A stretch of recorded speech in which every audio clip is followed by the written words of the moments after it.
Та тэрбум доллар бэлэн мөнгөөр үрж чадах уу? Энэ бол төсөөлөд үз.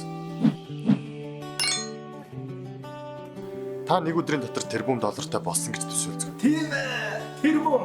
Танд өгөгдсөн даалгавар бол энэ мөнгийг өрөх ёстой. Эхлээд бүгдээрээ 1 тэрбум долларыг бэлэн мөнгөөр ямар хэмжээтэй болохыг бодоод үзье.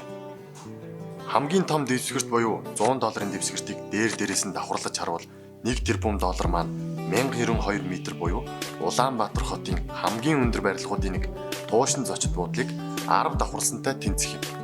Харин энэ мөнгийг жин дээр тавьж үзвэл 9 тонноос илүү жин татна. Дийлэн хүмүүсийн худалдан авалт хийдэг хамгийн ихний зүйл бол мэдээж орон сууц. Үл хөдлөх хөрөнгө бол хамгийн зөв хөрөнгө оруулалт мөн. Гэхдээ дан ганц байшин худалдаж авлаа гэд таны мөнгөний 1% ч хүрэх. Тэгэхээр бүгдээрээ тулгамдсан асуудлуудын нэг болоод байгаа гэр орооллыг орон сууцжуулах талаар бодоод үзүүл юм.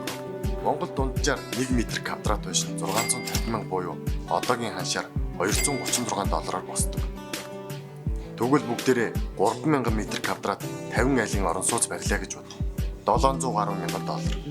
Гадна тогтчлт зам бүгд нийлээд 1 сая доллар гэж бодъё л та. Бид тэрбум доллараар 1000 гаруй орон сууц бүхэл бүтэн жижиг дүүрэг бариа зогсохгүй 50 мянган айлыг орон сууцжуулна. Үүнийгээ дагаад 80-аас 100 мянган ажлын байр бий болно. Танд харин дан ганц орон сууц бариад байх нь жаахан уйтгартай санагдж байна. Тэгвэл бүгдээрээ үйлдвэр бариад үзэх үү? Шатхуун боловсруулах үйлдвэр 200 сая доллар, хүнд үйлдвэр 100 сая доллар, хөнгөн үйлдвэрийг 10-аас 100 сая доллар гэж бод. Мөн л ялгаагүй 80-аас 100 мянган ажлын байр бий болно.